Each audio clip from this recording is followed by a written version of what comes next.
taanga o mautaulanga.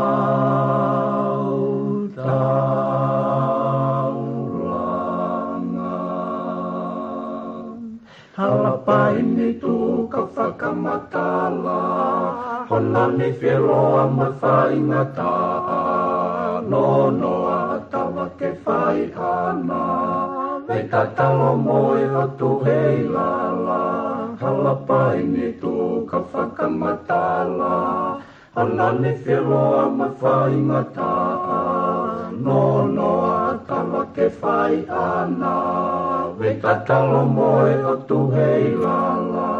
E wisai, whakapo, a maasi mohono fuloto, kaneongo, eneto, na maunga ki e tai pono, na e toko, e whanua, e tupo o hapai ki olunga, ke malui, me olunga, a tonga nio whai o tupua. Utulai na o tu matanga, matakau no ve ka whakautanga, matangi mari e ko maua whaanga, utukalonga luko e hake anga, utulai na o tu matanga, matakau no ve ka whakautanga, matangi mari e ko maua whaanga, utukalonga luko e hake anga. He wisai, whakapo, a maasi mohono fuloto, kaneongo, eneto, na maunga ki e tai pono, na e toko, e whanua, e tupau o hapai ki olunga, ke malui, me olunga, a tonga nio whai o tupua, lele a moe mai ko mokotu, ko e whangwelolo a halai walu, sia ko ka whoa alo i talau, lo se o whatai situa o whatu, lele a moe mai ko mokotu, ko e whangwelolo a halai walu, sia ko ka whoa alo i talau, lo se o whatai situa o whatu. E wisai, whakapo, a maasi mohono fuloto, kaneongo, eneto, na maunga ki e tai pono, na e tuko, e whanua, e tupau o hapai ki olunga, ke malui, me olunga, a tonga nio whai o tupua.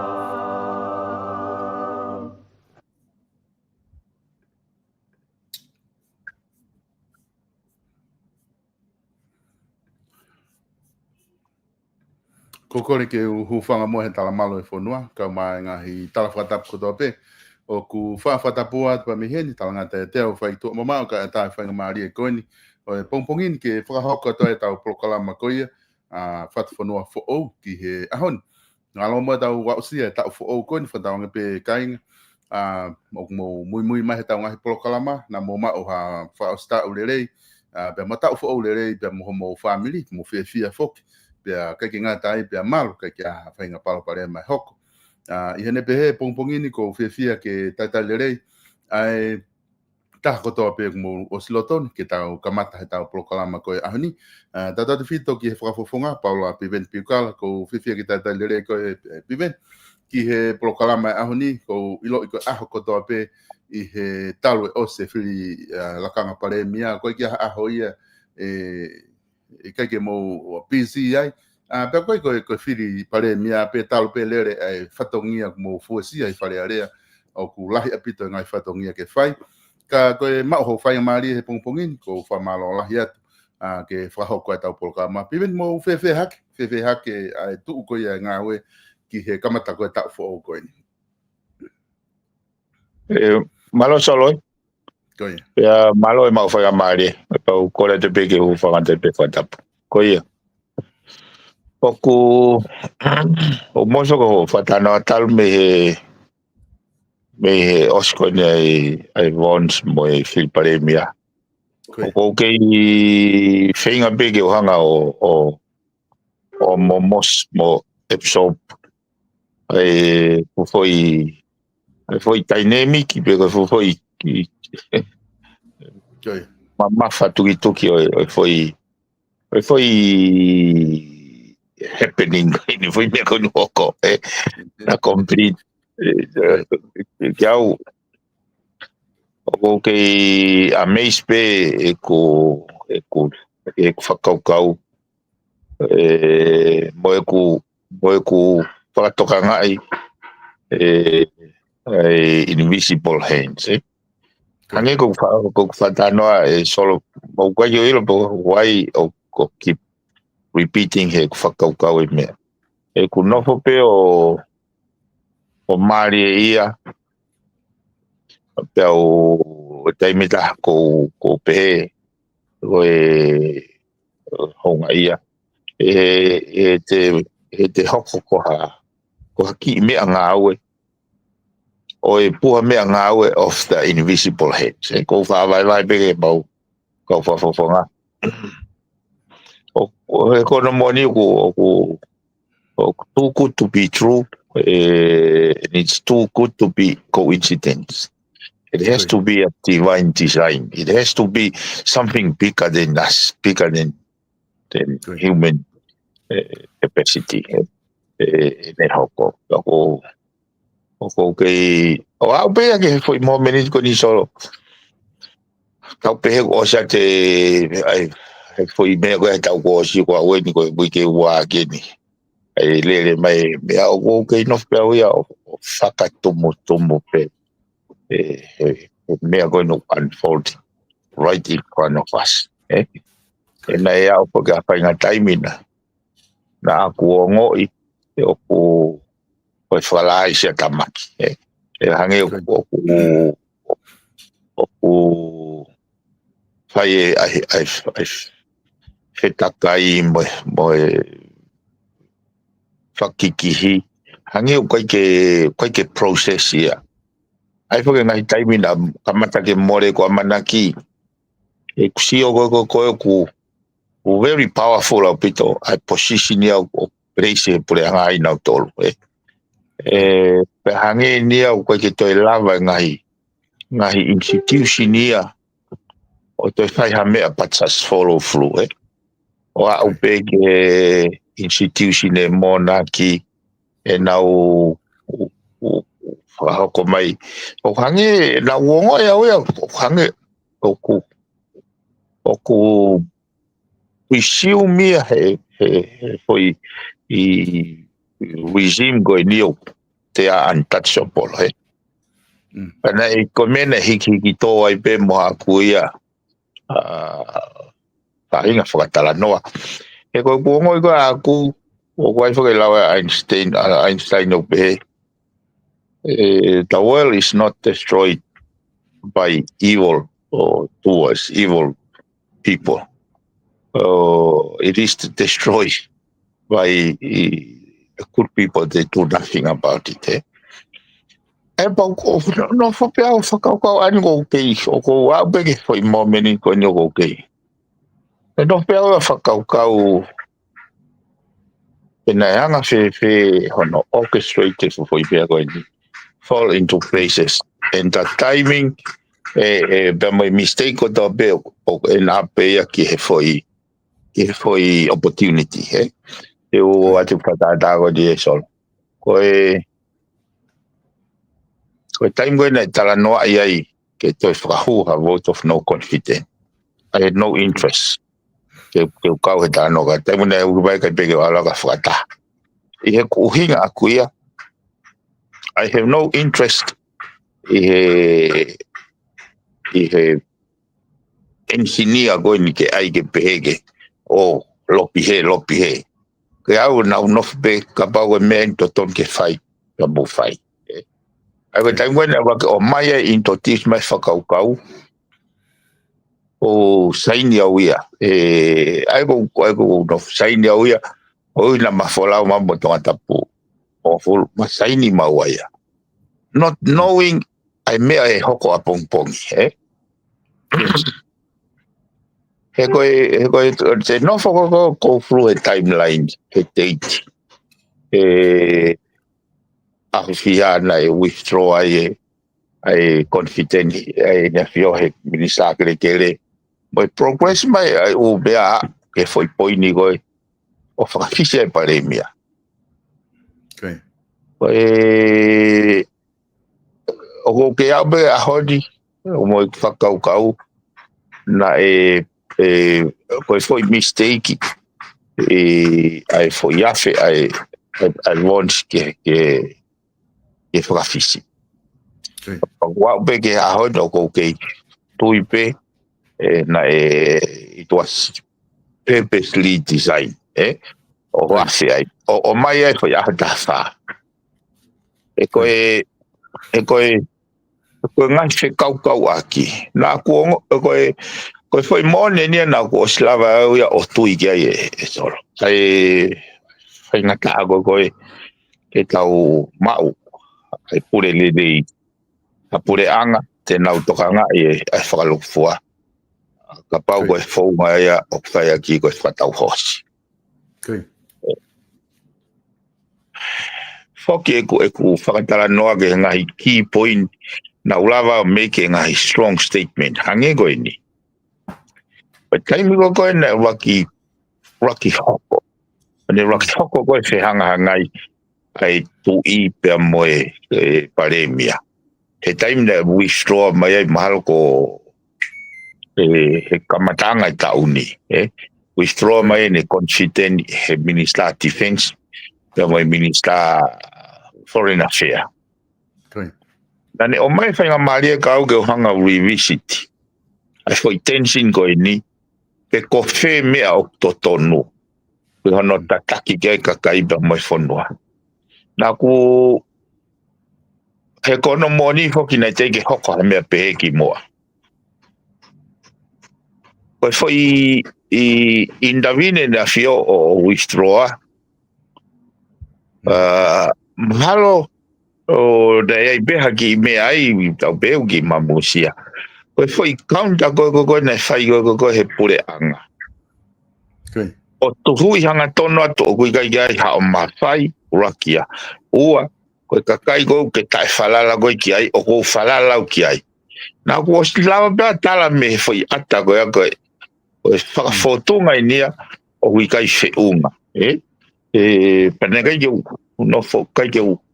O koe mea koe nau sio kai, koe anga tuu whakatu maweuwe. O meke ai foi statement fefeka o tupungai hange ku of kate te ai te mokala tipa mai. He uhinga ya aku na koe anga usio na loloto ange ia he mea na whai ai tau halu. Koe kuhanga ko whakatau nea i statement ni o pehe. He koe foi whihui mai na whihui hanga tonu mai ka au. He taha kau hai komisiona. Ana itu ki tahine koe ni na toki osiloia. Aia koe ku response was within the context ya moe mahu inga ia he whanau moe kaha. Koe ku respond na pehen. Ki he foi confrontation koe ni a pare mia pe moe ni asio. E ke ilaka ange pe ki au. Ke umate. Ego ko tala noa ni aku he personal conviction. Ke umate koe pure anga o kuiai e ku whanau o ku ke i he malu be pure whakatui. O au ke ku whare honi solo. Even ka pau e whakatik te tatui. Even ka bai whakatik. So ke highlight e mawhatui tuki. Versus, ko kuhinga ko whiri mea koea ova he ha. O koe ko whiri a koea ke pehe, ko good versus evil. Pe koe good versus lesser good. Na uhinga be akuia ka pau ku COVID, ka pau COVID whakatiki tato e pore tui. To COVID o huanga, to COVID o huanga whakatiki tato. Oha pure anga o ku lalanga aki ai whatau hosi. He kua hene tū behe wai o ku epsene lau maari e ia. Epsene purpose, epsene ai inner being, inner sight, koe whakaukau rewa koe ki foi statement koe ki he tui. O kou sia tau ki he whei lau pupuha, toto, moi mate aki. He koe konisu tone ia, e kusio na e fatua kia, ai mo ni mea whaka Kristiani, sai. Nā ku wau pe o make a statement koe ni. Ki ngutu huangi, ai mō meni nai take a akirisi. Ki o ngoi ngahi nai iai e makatuunga, iai nau paces e nau tolu. Koe paces na nau takia ke mō meni, ke kau e kakai hono hare ai e nau tukau. Pea ke pure i le tukau, pe pariu e kau takiki ai. Ai nau ku nofu au he foi. Ka pau na koe foi hanga i ko ia o peheu o mai he whahai koe pure COVID a te whahai koe pure lerei ki whai ngofu ange ai te analaiso ke te whai tūtoni. Koe foi i hiuga nei asi koe ki au i he foi i tarif e foi responde ko foi reko e pore anga. O kui kai ke ai interest e kakai ai. Ko interest fa foi tui ia. O nau prei he nau iko he nau mawhai. Kai ke na hanga whatoanga ai greater goodness ki he kakai. He koe ango e ku sio solo he taingo ia. Na ku ki whare area, na ku na e ku preconceived idea. In action, kau no pere ke nau activate e nau function by nau role. He si o goe ku nau o mai o whatau hosi ke oange bitunga minister, loro tonko ia, o ku tau ilo le reipe, o ku kaike nau well equipped. Well, i kiupe he uhinga koe nisolo, he koe whakaukau ka aku he lau koe a Mandela, ki he hako tupu koe o Afrika. Koe nau mea ngāwe, your tools to politics, ko mō mea ngāwe ke ngāwe wha politiki, is educations. Aia koe kusio koe ke konga koe ia, ai whahinga koe that they have no tools. Ka nau vaya ke nau kau he ngahi positing ko ya. Na kuongo ia ea. Kuongo ia au ia ko ngahi kulahi ai hiki nima ia o malohi whai tutuuni ia. Pea fua he kakai ia hono kanonga tāmaki. Whai pehe tae mausia. Ka koe mea whak nau tautohanga o hake whare area. Ai hanua kau tangata eiki he kaigo ke fua e mango moi niu. Ka ko nau tolu bea nau tute tunga haone mo tunga pi. Ena whai te loto le lei kai te mausia. Ai nau nofo ai o pe. Ka ko taimo e nau I loto ai na kulava sio o ku whai be ho e kia he loto le rei. O kui kai ke o whatonga e au te hewa evil intentions. Ke pehe ke nau nofo o whatu ha COVID. Ke kau COVID ke kakai. Kau unconsciously ko e nau hiki nima o kau COVID ke kakai. Nai whai be he loto le rei. Kau hanga whatoka ngā I mehe kau whafonga whiri ai kakai whakatemo ka alati. o foi greater evil ko ia. Na kulava lewa o sio. O kui kai ko mea mooni ke tau ato to o mai mawhai o ke hou e ki pe moene a fio. Kai ko mea moonia. Ko mea mooni ke tau tokoni, tau whengawe aki, ke fatu e lao system mechanism ke ne lava o pure i lele ia ke tuku hau e whanua. Aki hau no hold ai kau whaitu tūni accountable.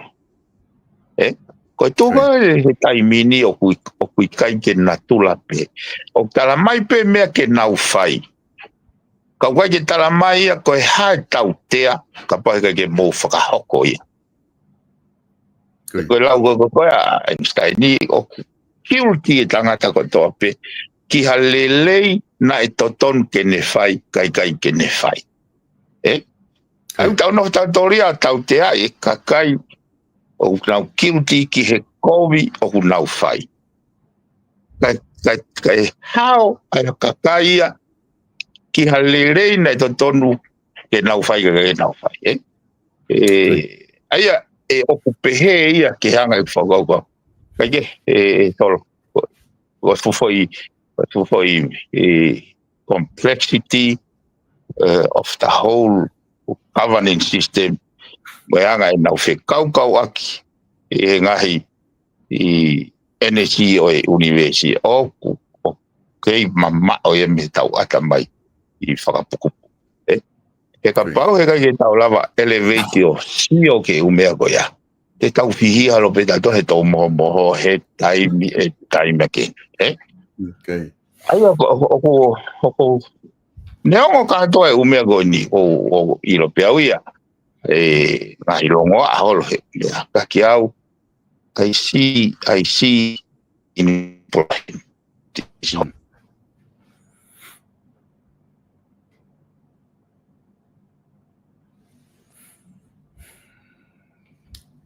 Piveni ko o kuongo atu pe ku mate ni. Ko tui pe mahalo ki topo e aineti. Kainga kaku hange ko lau mo ka takipe o taitari me pe ku ki topo ne te whafofonga. Ka kone malo hi pe ku foki mai. Piveni uongo atu pe?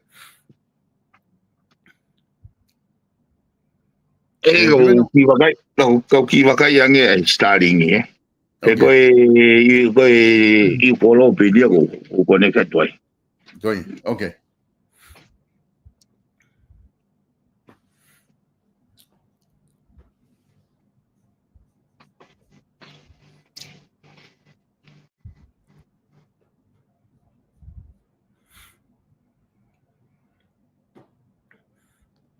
Mo katak pe ki tadali me pe ka tau fitongi wak internet nga ki fitongi he whafonga e internet pe me i kolo e pi drop e i kolo ka ki wakai ange Starlink na lava Starlink yo o whawhio ko taki atu e proklama ke ia ua tu ka whainga whitu upe o kulava ke whanongo mai ai me murina.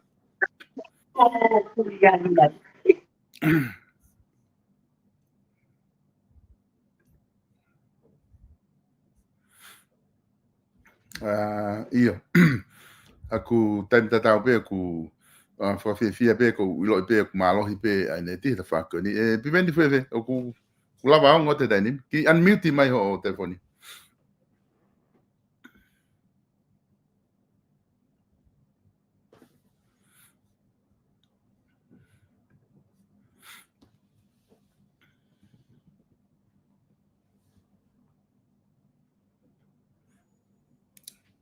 Piven kone ki ngawe mai pe ho ne ti pa ki unmute mai ho o tafaki ka lava ke whanonga atu ki ai.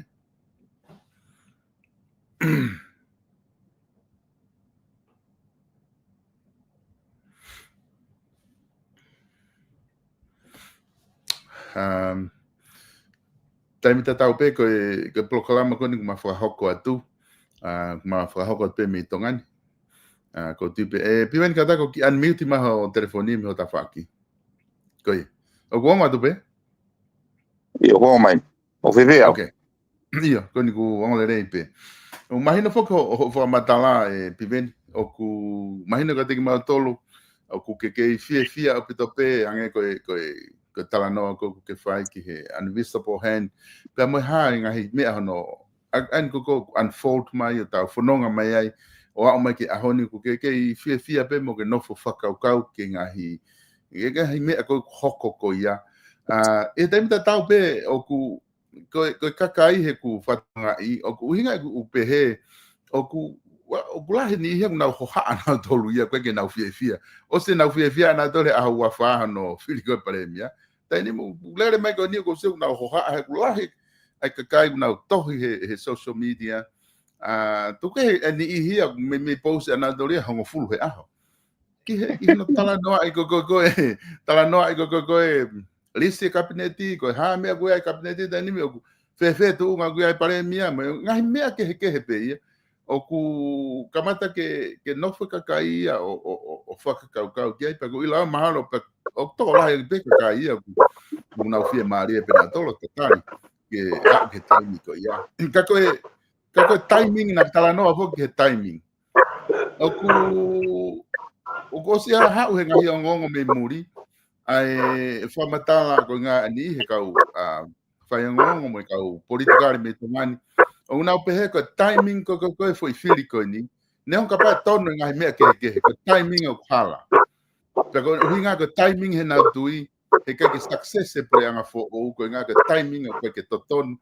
O toi pe ki lau mahina fihe dai nim ki November. Pero tolo i ko ne ho mo hu kamata hu ko ni kabineti me pare mia kamata. O ke tokoni ia ke ke lere e fonua ona whakau ka timing o wrong o ke veho wakai ke ta whaka ange ko na ki tala no ki ai Iyo o ku tawa taina pe kakaya ke na opinion pago awea pe au solo ke ngahi i viewpoint pe kagu hange pe ko rea ko me filosofia o ku kalo pe whanga kuri ke mea wai ke nau mahi noi. E pale whanau mea wai whanga kuri kalo i toa he. O kalo ia ke kau mea ku tau mai ko magapi. Koe ke nau anga neto mai noi o whamiri ke kua mai koe. Ka kuhinga e to kalo he mea wai ke te mahi noi. Aia koe te opinion mo te anga te fotu whau whai pia hotoloto mo te whakamu ka wai ke whai ke mama. Pai ke aha mea ia e solo ko. O ku pehe koe ngau e lerei o kuai hono timing. Koe lau koe rea ko ke tawako ai solo pehe dia. Timing ko koe nei whakasihi ai koe mau sāpate ka wako asisu. Foi whakarea koe ai upe. O ku ngofua ke whai hangau e lere e a sāpate. It is lawful. Aia ke awea koe, ai koe ke pe mai i koe hono whakatontonu. Ai mau lao.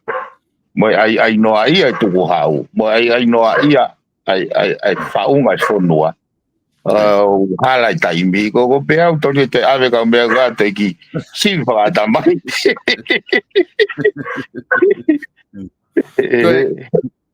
ko tu ko ni ko i tai nimi biven ko nga ku mahino na os fo hono fili pare mia i ahawa fa pe na e ngo fo na e ta programa ko osina ke formatala pe me ato e pare mia ki nusila o fe folkolai ba mo ne afio ko ha tu unga o ahi ko na fai ki no sila ko nga I he tu unga ko famu mo ko ilo te ko si me mai pare mia ki hen ki tongan ko ha tu unga o folau ko ya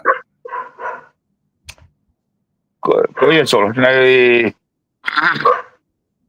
ko nga foki ai nga hi mea na tala no ki ai he mali ko unfold de umea he koe no moloia te ke aha fo I time pehenia ko no moloia koe fili koe pare mea ku hene ne afioan Yo a pe ai wa a tolu whakakato e malatia ko ia. Pe a hoko te pure angai, revoke kau kia te kaya pa apoine ai kau minister for ia. Ka koe taha whoke nia mea na uhanga o hake. Ki hono rimo koe whakatau hosi solo. Mana tui koe no molo ia koe ne osi pe whiripare mea was mawe lise kabinetia. Henai whakatau nau toria ki mua. Pea toki whai e vouti. So ke maari rewa koe foi ten out e mea koe ni. Rai osi koe whiripare mea o hulotonga mamao e ne awhio ana. O mai rewa foi whainga maari e ke whahatala noa rewa. Ke hanga composition mo whakaukau o kabineti. Te ke mau harisi a koe no molo he whaunga koe ki mua ai pe koe nei whaunga e koe osi pe whiripare mea os mau irisi. Pena mau ak pe hokia he anga ai mau sia o aho goia. O hui kai ke toi ai ha koe foi mea pene a fio koe rubber stamp. Toki I lau hake koe konistu tone he foi waha taimi mai koe ne ku koe ki whare solo. Koe whare konistu tone maari e ia. Aia koe ke whakotu ha minister. Koe whakarea koe konistu tone upeheni. Whakotu he pare mia pea whakanofo he ene ahio. Aia koe foi hu koe pea o huhinga ia hei kai ke malawa ke kakato I he uaki foi whakotu upe. Pe koe foi I whakanofo upe. Ka koe na whakatou whenga ue aki. Aia na koe maua ki mua aia na hangena na whanga tolu ia o default pe ia. Koe foi mea pe tu ia koe ne mau pe ai whotu koe ne whakanofo ia. Koe foi hu koe foi whea koe pea. Aia uai lewa hei kai ke kakato ke hoko I he foi whotu upe pare mea. Kai oa lewa ko whakanofo tui. Aia koe whehuki lewa. Nai to tonu nai ke rock consultant e afio. Pe ku to tonu pe ia pe koe uhinga pe pare mea sai koe mea go taratu. Aia koe whakarea lewa solo pe heni. Ka pau koe whakau whai pe ai mea tarate pare mea liriu konistu tone. Liriu e konistu tone ke ne whai ia pea tau toki whakaambu pehe. Koe whai palo pare mahe ukai ke pehe angai tu e konistu tone. Aia ki au nau mandui na ta polgalama pe au nau pehe. Mou tukuange ke tau whire pare mea oa te tau whakapipiki ke unga koe ho vouti pe awatu ho portfolio. Ka koe ose whire pare mea pea me ate pare mea ke ne ahio o consult. Na kuhanga ko mao whakaukau go ia he kupuni manoa pi e kupfa kupfa go ai go whakamatala go ai go ksio go ke intention go whengan ke umau ke lau maari o e whau o e kau whau go o konistu tone ko foi whakarea go ne hanga to go whakaukau na pehen ka paure vai kai ke e wheila wharearea ke nau whakotu mai ha pare mia he wifine foi ho e whaavalu o whakarea re vai ai he kupu hoko o ku ihe ene afio ke ne hanga whakotu ha interim prime minister ka koe foi kupu hoko ai go ko maari e ai I behave area after consultation with His Majesty, with the interim Prime Minister, in hanga o appoint ai kau minister. Ai ki au ha wenga o mai foi pathway go ke raki consult mo ne afio. Kai ha foi pathway ko o te ke o tala o kui kai te se mau ke te consultia mo ne afio ai na ko ai ko me fa system ko outputi how he fonga ke scenario ke ka te na arrive he foi destination eta e ko me no foi fakau raki kana ia pe ho ha pare mia te ko ui ko taimi ke alu mohalisi ke na ke ala pe ko na audience mo tu yo fai pe ngai formality ko ya ane fa ko ngai penelisi ka ko pe ko mea ko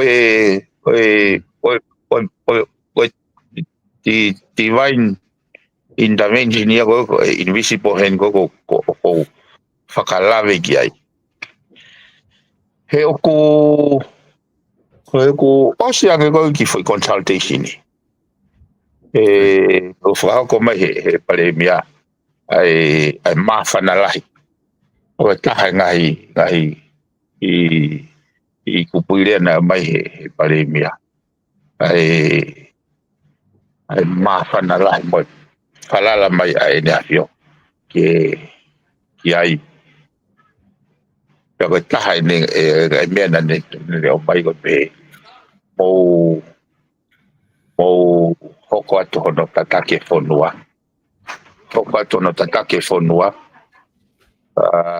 ka mo ofe kakai ko kawe mea whakalotola hia kao ai mahino whanongo ki whare area whanongo he mea goni koko wai ne consent taki au kone kamatai ke ngau e pe ai hufoi mechanism hufoi systemi mo no ngahi institution na ia ipe mo ene i consultation ko ya o wai nga o ke ne hanga whakahoko o pato finalize le vai ne ene lisi kaki au o jang ko ya ko u isi ube na hanga ya o wes ki mo pato folau ya ko frama fana ya he na kawe ngahi me na aya ki mo o lewa tautano minister ke ia ngai conditions that I need to see the address to ki hoko te taranoa ka ko tu ngai ko gwa taimini na mau fata ma tola ne afi te mo pare mia ki office pare mia ko no mo ni ko fanki formality pe ka go tu ya ha ka u minister ka u ke te ka una o si malolo pena ko na ya pio fango ka to e fanki manusi ko ya ko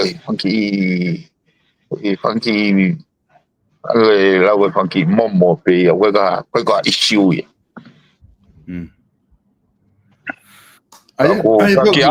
ka ki au solo personally ko fia au pito imagino mai lava ai consultation mo ne afio ai mini ko me re vai pare mia ko ni fama popo ne liste ne kabineti kai ko flu foi formality ka tok ola mai ne afio wi ka hau o tok ka toreva ko no fa ka vai ka to pare mia mo ka minister o tok fai be ai ava fare ai ka ba to ka fare ai me to fa ka vai be ai ka ko formality ko ke activate por aka fo wi ka hanga pe he taimi ia o ne hanga o mold pe solo ai foi processi ke to mangi hala fononga ki ka ai imagino foki i he me atko e pare mia ki no sila ona fe folai ba mo ne afio ke kai ke me ade pare mia ia ku me ade ma kabinete to nima ko pau be na smau ne lisi he ne me ko ya ke nga ke ne o atko ke ne afio o ku kakato ka minister ko ne fie mau i tu unga ko ia o ku i he lisi ko ya kai fo ke mau ilo ke nga hingoa o ku ai hani i hi he fe folai ko ya o ku ne kai ke fie maria ke ne afio pe ku ne loto ke te faha ngau ka pe ku ngai formality pe tau tari ki ai ke to ki haere mai we ka hau kai fai fa no fo ka tau hoko te ai por fo Ngai whamana tipe ke whakakakata. Ka koe mana tui koe ngai foi portfolio tolu na ne withdraw ene confidence na maka tu ngai mawinga ke fai consultation ko ya ke issue ko ya nei ko tahe ngai mena to kanga ke o to hoko ai issue ko ya ko ha me ai ke ne to whaka apulu ai whanonga pure anga koe o mai ai ene no fina ngalo ai pa mau hoko atu ai ke lava foi dimension kon solo go tano ai cooperation not antagonistic kiau koe pule le can only be achieved through cooperations in institution koe ke lava o tari halao ko amendment ke konisutone ke ne hanga o hold e kau faitu toni ke nau accountable ko pau ke fo ye fale area e loto ke ne afio ai pau ke loto ke ho weki loto ke ne afio to ko ko la kai malava ya he cooperations tala no he mama tala no he fuate pile kai ke malava ya antagonistic pe moe anga tuku e koe tala tau ai ki au koe foi lau mari esencia o hinga foi consultation koe o mahino foki ai vahe koe ngahi mawhai i he konstituto ne hange koe mawhai ku o i he tui mawhai o i he kabineti pare mia me kabineti mga hi mawhai ke he pe o si mea i pe pivene ngai vahe ko ia ko mea ini o si o ai utala no ala he dainimi i he social media kakai e ne tu ko ia o ku hange ko ngahi mahino ka te ho fa matala mo feinga ke mo fenga aki mo ene afio ke lava ke mahino o ku flow lere a ho daim ko te mo i he sea ai ba mo fralere pure anga o ku lele o hange ko mea go ase konstituto ne o pai pe time pare mea pau ke ai ene fe folai mo ene afio o ko meni ko loto ke to ka mo tolu i ngau e ko ni mo fai ke mo ngai frataha is that o mo ke ma o pe mo tau ataina ke mo falere ka pau te mo falere pure anga o kai ke mo hange ko ha ki mo tol he o mea pau ke ai ke tonu e ke ne afio me o mea ko ya mo ke ma o pe mo tau ataina o ate konstituto ne i he ngau no ko ni mo fai ke mahina mo fenga o akilere pa mena afio io e solo ko foi mau hala ko ai fenga kau ko ni ke pehe ko mafaio hai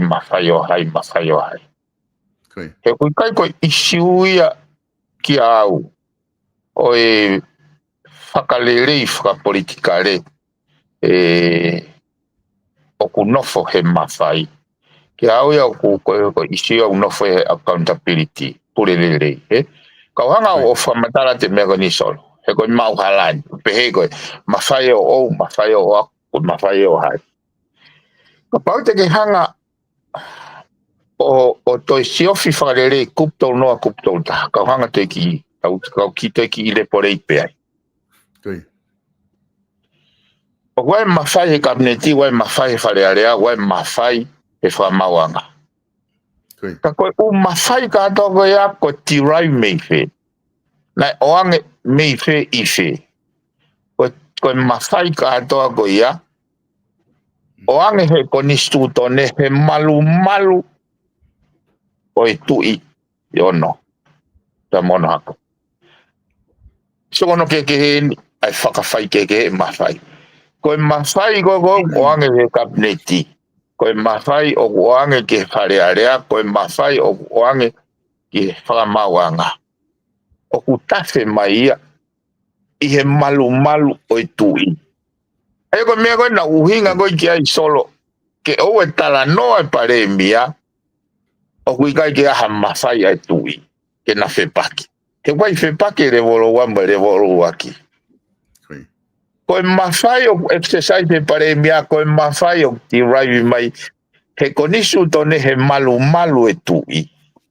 He koe ni solo, hange koe ni. Ha uhinga ka ke huai ki whare area, pa ke hu ki kabineti, pa ke fua kawa te ke tau he konisu tone ke maoni oni, pa ke talango fua ke tui. Ha uhinga ke whai pehe ai. He kono uhinga he uke i he malu malu, o konisu tone. Pea moi mawhai o kui he ene awhio. Ai koe na hulau koe he kupu whata haso. Koe mawhai ngā ue. Ka pauna mo whoki o mo manatu ke whakamalanga na e whai e akirise osi hono whiri a koe pare mea. Koe ne whakamalanga na e peheni. O tau mo ua ki hene awhio. Pea ke whailere ho tau whatongia, he ko tau whatongia, koe kau ngā ue waka tau tō. Koe palapare ma koe he ni solo iksio. Hawe kau ngā ue waka aia, whakakau na tōko nau tōru no whasaluni. Kau e mea nau whamanatu ke mau cabinet fōu e solo. Ke na hanga mua o whakawhaingo fua i whakawhainga maare. Ai mea nā ku tau kawe i whare area he kuhu mai, koe whare whaka se wānite pare koe ni. Ke mauri mōwe mindset whaho i ki he koe mea e ki mu aia. Ka mau hoko koe kau se wānite ai kakai. Ka ke mau whotu e kabineti koe ni, koe kabineti whaka se wānite.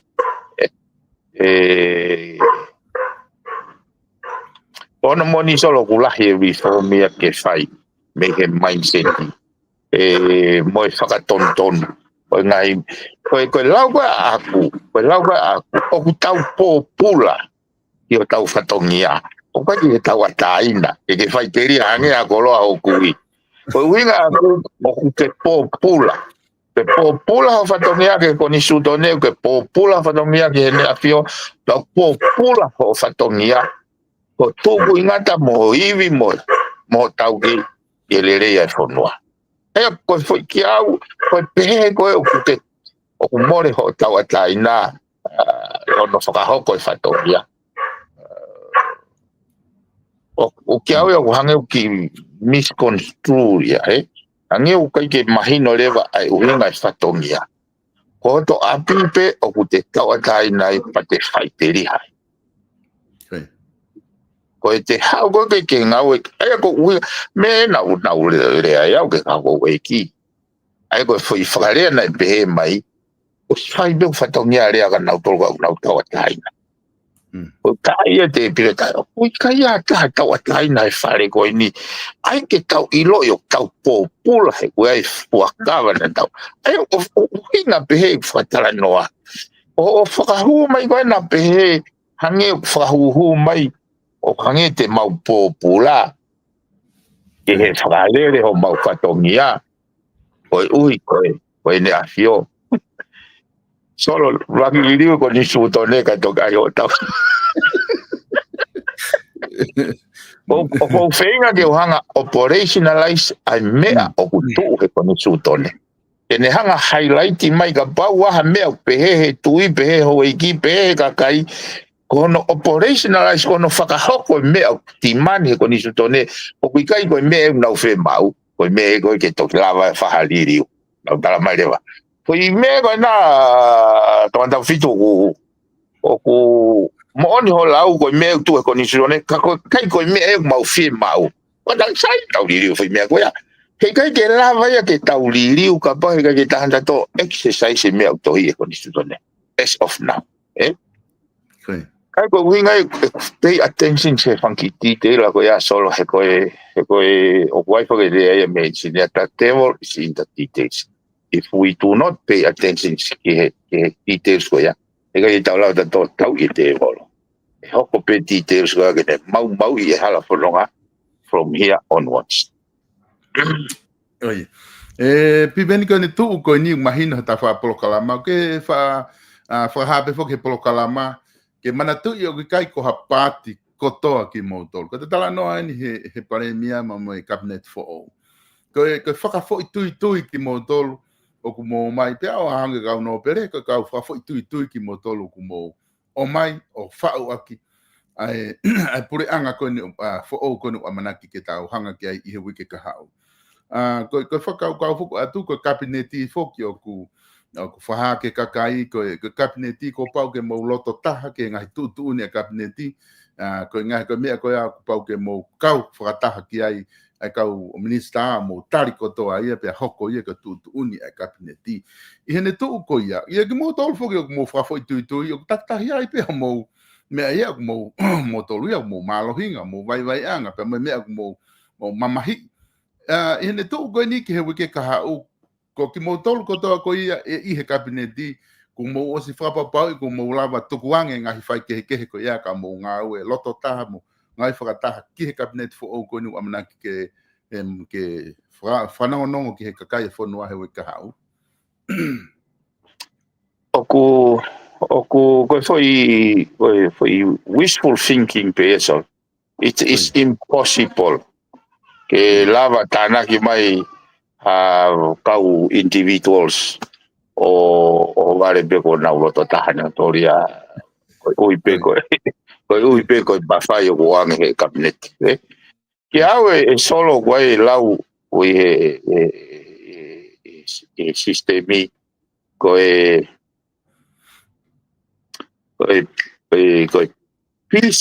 peace cannot be achieved by law. It's only can be achieved by understanding. Aya ko no fare ke mawe loto taha meri no ma popo ko nga ko tutun pe ko hala ai mawe he mama oi atamai aya ko me ko finga ke tala no ye issue ke lo loto fe unga ke mama fe unga ke ko mama yo fa na tula pe ya ko ne ulo pe mama fe tu ko ta fe be ga do ya ko mi ga yo inse kite me una o na to pe aya ki au kai ke lava ko me go e pe ko ke loto taha ha kapinet ya ke na o kai ke malava ya no ai ha MOU pe ai ha manifesto pe ai ha lao. That is impossible. Ko me ko si au ke tataki ai go na u fa ngawe ke au solo e tange ko hai ka veinga ke tau tu whakatahai, ke tau ngawe, ai ka venga ko ia whakataha. Ke he mau whainga whakaukau, mai mau whainga ability, mai mau whainga tui. But for us to have a common purpose, a common goal, ko pau ke mau hanga identify, pe atu. Ia tau tolu wai kau te mokalat kakato. Ko kau te mokalat kakato na teke na to ke fili he kakai ho eki pe a o te kau mai tui he valere fonua falangangi pe. Wai mo fainga ya tau tolu. O ku nau independent kau nau tui ke pure ile re fonua. Wai fainga ya tau tolu wai toka tere de kavenga mu meni. Ko te mokalat ke pure ilere fonua ko fe me te tau tu ai yo nga ke lava ke tau pisi ai ko ka me pe o hinga ai fata no e lava ko mama beta ko no afanga tu ku o panga pe nga hi to fola ni afio tataki ko to fola ko ni afio ke pure ilere tu hawe fonua ke lele te kakai ke hau koe ka wenga e mahanga o mai ke maupuke ai. Ke ne hanga o mai o mau ke he o whakahai ke ai. Ka hanga ko rau nei ai pe ngai mea na uloto ke tere pe hanga. Kai mo ke mau e pe ke combination and permutation ia he. He foi manga whago ni sol. Kai ke pe ku apia pe pai ka to mea ko ni ngai whakaukau ngai principal on na polo o kai ko fainga whakaukau fili mana ko pepe ko e o senge foki at the end of the day piven ko e pare mia ko ia ngune frauri ko un tu ko he fohe frauri ko tau waka ya ko tu ne os mea ipe ia nga ke ko hange ko me ko no mai to da ni Henry ko united in diversity o kumala vale re pe ufaka ko ne ngo nga ke ko ia kula pe ia fata ta hai mai o la fa o ke pure nga ko ki fe hu ye ni piveni ko mai ta ko ni ke u ki fe hu e tu mo he me ko no me os da taimi ke e kange ke e fa pe lava ke fe nga e fili fra look fua ko tu ko pare mai o fare o wa ha i time ko nga pene time frame ko tu ko mo hua tu ko ni te mo nga o ki he patseti ko me ala ia lao ia mo mai ke lava patseti ki sune ko ki time tu ko ia fu pe ofi mo fili o ku yai o ku kau ka venga ko ni fili fra look fua pe o ku e to ki lava pe fa hanga o ke ka pa te mo te hoko atu he fili hoko io ko isi o pe o tala no ko ja me ya o pe he ku tai malava ko me ga to pe hanga ko la o mai ki fare area ko fare area o ko fotu wai pe tamte e la ai ko fare area ai ka pau e mau e mama ko ya e hanga ko ni ko foi fe hui pe e lava ke fa nga o ke fili fa fua ko foi whakakau ia ka ko pau ke ano ngai makatunga mo no ngai pepe stau mo au hinga no ai ke uhinga lelei ka lava ke tali e fale area ai ke au ia ko konga pe ia o e tau fekumi ke ha ki ha faunga e tau lava fokotu ke tau mau ai e kakai lelei ke nau pure i lelei e tuku hau e whanua. E koe whakaukau whaki, aini koko e whakavahenga. In itself, o si mata vai ia. O si mata vai pe he uhinga koe ni solo. Kono uhinga he ukai ke o whakavahenga a ngahi whanua, ka te makarati anko ofisi haa moa mo nusira mea. Ka o whakapati. I he malu ko foi whakawahenga ko he malu o pati o hanga he foi mechanism me pati o fufulu ai tai tau mo kai feunga ke hoko ko me mipa o pati ko tai mi ko una o mai ki fare area ko si lava o fai ngai I alliance a makatunga e ngai whakaukau kurerei. Ko tau whaunga ko tau tolu, o ko mahino ene weakness. Ko i whiuire wa te tau pehe ai pe o amanaki, ia ola e le rei. Aia ko ngahi mea ko tai uhinga i kuwhinga ko ke whakatara noa ke foi tō main o mahino, o mama. Ka tau lava ke tau improve ai. E kono monine. Na kehe a ku whakaukau ke hono approach ke tau ke ne ignite whakaukau. Na au be o lava o insult e au whahinga. Only because ko kai ko tau mua ke hanga insult. Ko huinga au ke hanga activate ai foi thinking compartment. Pe kune ongo hifo fe unga pe. Ke hu mai pe ki whare area o kai peke ne hanga ia lawa ripoti, kai peke ne hanga ia whahane research, kai peke hau ia sea mahane whakaukau. Kai tau nangu tiko tali wahi. Ko kuhinga pehe, o kai ko uhinga ia ko kuhinga ke whakakaukau ame. Nā koe tangata lelei pe koe kau ke he whitu hal. Uhange ia, ha whakaheke heka ha wakatou tai pa heka ta motua e mona huolanga. He wakatou tai.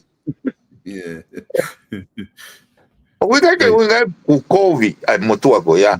Kau kai fe unga ia ki tou tai. Ko ne mea ngau alu mo ia ke waka tou tai. O kai fe unga ia ke tou tai. O kai ka poko ni ala na hoka fo tofua. One of the very essence tau ki o ia ku ia. Kene hanga o ignite ai thinking cognitive domain. E ke nau lava whakakaukau. E kula he kusia o kia, kai ko hafukau lo pote ai whahinga tangata. Kai whahinga tangata koe fu mea au whakautua no ange atamai ke whakakaukau. Ai o lau kia hi mea moritoni, o whautu talo ni ai, ka tala whatongi ai. Beveni ko e wha o si pe, ko ngā ko ta taimi, ka i lava hoko atu ngā whatongia ko ia o ahoni. O ku hange koe na ta kamata mai aki, mahino ke teo na ke kamata pe o ke fie maari mo ke fie. Ka ku lahi foki ai ngahi mea ku fe ave aki takai holo, ko fu mako lis kabinete ne wanoa, ka koe ke uhinga tau ke tala noa ke risi. Ka ko uhinga koe ke hono wrap up ko he social media kakai, lau ki mea koe felis koe tu me felis taha koe ki asma ka to ka tama ye felis koe na hang ha ko poho fi ka tama ka to koe ka ko uhinga o kwa ha fainga uhinga koe wi ka ha u pe na mahal me o se weekend ta wa o ke for do cabinet for o wai o kwa ha fainga uhinga ke ki na tol ko na mu pro kalama ke na te ho ha ka fainga mea pe ko na tari pe beautiful pe tari ke wi ka ha u ko ne lere ye pre anga hoko to ai Oia. Nei tāwa iro poko bitia, poko hai komo, poko kau ngau hai komo. O eke mai mea pautangi. O fua tuku atu, e mo tukuange foi process ko ia ke toki hau ai tangata mari o announce katoanga mari. E ka pau te tau, e toki hau e ko second hand e mea.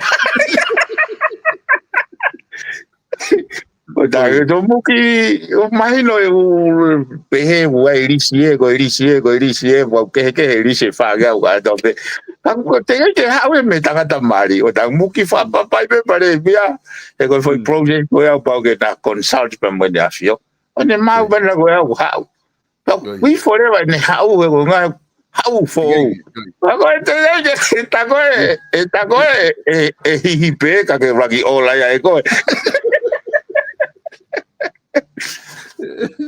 ai au Viven mahalo ko te ku te tangari feu ngai ka te oat pe a whainga maari na kwa mea ku ke loto ke whama opo ki ai ka ta toki wakai he wika hau ko ia ko ira solo ko ho ha pe ya ko fa no go dau fe iro pe ko ka neti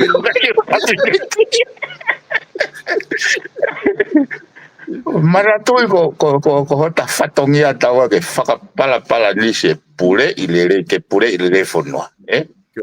Ta mo whenga ke whatonton. Kana u whakahua ke peke kau. Ka ia ka pau mo whakakau. Ka pau mo whakakau ke mo ngau e aki e ku usia ki he pureanga koe ni. O ku wai ngai ministry ko fe mau ke ngawe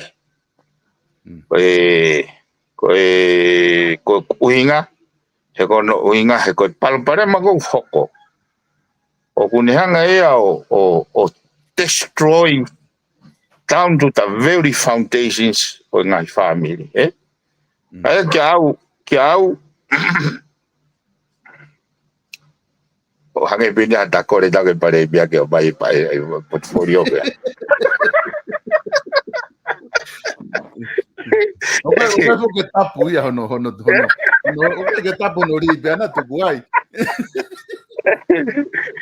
oia o kau kai portfolio ko ni e mahu ngai ai so ya ke au ko loloto ia mafatu tuki ia o portfolio ko ne public enterprise ai ko guia ai investment lah ta bangai kakai lah ho ha mai foi na fio ko ke no fo ai foi organization for institution or taking care ai profit ke kau stakeholder every stakeholder ko kakai peko peko me na tula no fakalere ko ya o ngahi poate me na tula ko no fakalere ko fare area ai ko fare area ko na fatu pe la tuku mai ke executive ke na ai ko kau poate Ko nau me ko nau ta mapepe o tuku mai ke kau executive ke kau executive management ke nau execute pe aku mau inga ke wa ki ilo ipe ku ilo e kau boate ai mape nau ta tu ki ave pe ko be ta be la ta ko no fo sigai ko putunga we polisi bo putunga we ko ne lao putunga polisi te ate whakaukau ko ni be ke me ko whaka system lao nga mai ai toko taha ko folau ko ne to fu folau mai ki tongan pe hao alo eva ke funky pa ko ni kolo ko ne hopo mai ko me ai ke alu ko ke ne me ale puke ka polisi o frau ko na poto pot fa puleang ai ko hu i ko fe pot fa puleanga ko hala puleanga ai ko ne hivo me pa o fo mai he hala puleanga o ku whakatonde ia ko na ia he pot fa puleanga ka ko ne feinga ana ke alu ke ne me ale tau he faita ai ko fe hui lewa ko intention e lao ke puna ea mai beta masi ia me pa ke o ke ne mai o e toi fou mai he hala puleanga sai kau tanda tano te me pa sai lao nga mai ia alu ko ke kau ma fai mahino ia he ma fai fe ala ko hanga he ma fai au tukuangi toko taha ko ia sai hinga le ia ko me ngo ko fata no ai solo he me ko continuous improvement ko feku iko aku position ko tangu to e taimini ko hare wa ho me au ku fai kene improve ai fonga nga uwe ai kau policy ke ngai isi upeni he ko sio ba aku kai ko fu time no fai me ko ni ka ku kai ko last time ai kia au o ki ai fatongi ai o kau ai go la ko na guilty na do ki lele o ga je na fa kana to don ge na fa ta tau ve ene guilty go mai to ta go na neta pe ko to ta go na ne puke ko puke ko ni pa ko fa no ko hanga o tara no e siu go ni he kapau ko funga e pe ko o atu pe ge pa e trese ka tu ku pe foi sistemia funga nga we ko pe ke fa nga we ke ilo he ka tama go na na fai puke ko ya ko mau la o ya pe ai fa poto ya ko me go mau inga go ka we nga pot nga we go ko minister lao tene activating a lao que ne fagalere e pot nga we a public enterprise e continuous improvement ni pe mo ka policy o mau inga le va foi tolu ya go ni que no e si no peta ko anga e foka ka Mari paresoni ene tu fata ko tolu ko ya tu ben ko kai fo kapalo pare mai ya kanga hanga lau ko me ka to ka me ia pare mia pare mia ke to ke ia o fili te o tu e pare mia ke ngahi fakau ka ko ya ka ku hanga ko lau ko wika u pena biven ku lava ka kai ke na mamata ki tau cabinet fo o ke cabinet mo oni official ko tu ko fanki me ko no ave holo ta ni mi ko ko maga fanki no pe tahaya mo mis pene a ha ke pompong e tohi ulisi wa funu tu ku mai fe a ve ke ka ure pe ke ka kai ke na involve nga himia ka ore ba ke u e tau cabinet fo biven ko tu mahalo ko lava e ta proclama ke ahoni o gua ha time he ke ka o si tu ku pau e fai nga fa no fo fai e press conference ko no ke ka kai cabinet pe ku pe dog mahino pe wi ka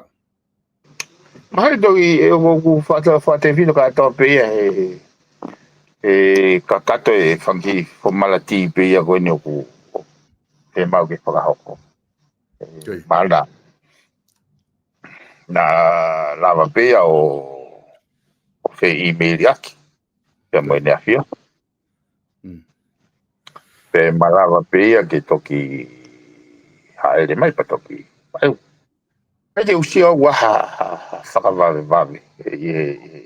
E ko mahu inga ia au he ki foi taimi ia ko ni ke ne hanga mauti lelei. E ko whakapapa tolo. Ila ka pana e kai ke toi alu mawahe me hou e whawalu o alu foi tawha ke he tala noa ia.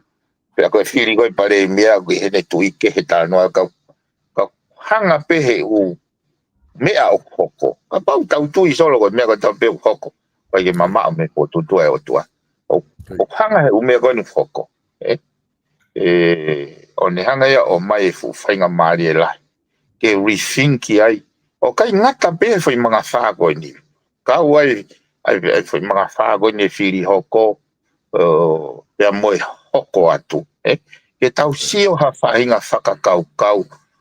E ala tolonga mea ka langa whanua. Ka pate e nofo whakakau. Te kei ke toi aha pare mia ia. Tale maroroa ki risi e au o oba he tau e tolu. Tau be. Ka pare tai toka nga suke. Pare mia koe o hio tiene toa. Tau be e ua. Koe tau be ne tolu. Ka tai toka nga pare mia koe ni. E malava pe ia. Ke osi pe ia e tau koe ni. Ai ko kuinga hanga he umea koe ni o tukuanga ki ai ke process lelei. He ka pau na tau hoko pe o putu pe o mea reactive pe. Malava ke matai varea he umea lai. O sio ke foi taimi koe ni. O ne oanga ke ne anga whakau whakalelei ke composition mo ngahi racing nala. He ko mea kantoa pe ia ke te lava o rationalize. Te lava whakamatala ke uhinga lelei. Ka te lava o aia ki au hange ko no tala noa i lelei e. Ai. Taha whiunga ki ha mea. Mo anda ta circumstances. Man tu ko whiri o limited pe mawhai pare mea. Ke ne whiri pe i loto he kau whafonga whare area. Kau whoke mea ia nei nau whinga wia ke whakahauwhi. Me foi situation hangi koe ni. Nā ku whinga malohi au pito ke kau whafonga kai. Ke nau mai tukua, pelua ka mō mai a ke tau whakaukau. Ha foi septa fo o. Pea tau nomination pe taha. Kai lava ke to consider lelei taha. He wai pe u kau minister ko si ai ngai case. He kai ke neongo mau e qualification ni. Kau hanga he ne case o disqualify ia ke toi hokat. Kai ngau e ake foi, o anga ke pare mea foi lau maari e ke ne hanga o whiri lelei mea ki mautol kato. Ka koe ui koe nau insist pe mo nau ke talatau pe mo kai whetukulolo pe o au pe ke last minute. O ai lewa whakatonuhia ia leave them behind. E koe ngā ke oe toi, he koe ngā ne kai ke nau mau ha remorse i whainga loto o hei laulau kai tau tohi ha foi se tāwho au he foi mga whāko ni neonga ni sisi.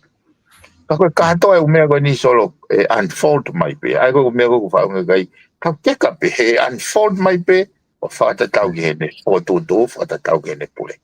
Ka koe mea pe o koe kei blissful ai pe au koe mauiwi pe he o koe amanaki lelei o koe kai hoko noa e umea koe. E kono mo ni koe fufoi hala whanonga e o loa pa lala a lahi honongahi pore. Ka koe kiki pe ia o i whanonga anga. Koe ke hae pe koe ke hoko ko ha light. Ke enlighten. Ko pau ke tali ke rock pen. E pen kita. Ke hoko ko ha enlightenment. Ke ko ha light. A source of light po mea. Ko pau ke rocky vela hia. Pau ke rocky tutu po. Rock pen ko. ai ke au ia foi mi hara fono ka ko tiu si pioni he mama wa bitoi me ta kai ata mai tanga o ke o man tu fo so ko sa me li au ia ko uinga be uinga be ku fara ve ke ai na to konia tu ke i ka kai una mai o tutu holo to mo pe ko me ai to wangi ka tau lava si o le ke e ngai foto do e ku ne ke i waka o fatso Malo bito piven fa malo lahi atu he lava ko e polokalama e honi o fat piven be mo e fatongia tatoki wakai wika hau se be ko tok foke falaite malo te mau be ta fainga mari e wika hau itongan tatoki si o emosi o ki he kabineti hano u e kabineti o fat piven alo so o fat ya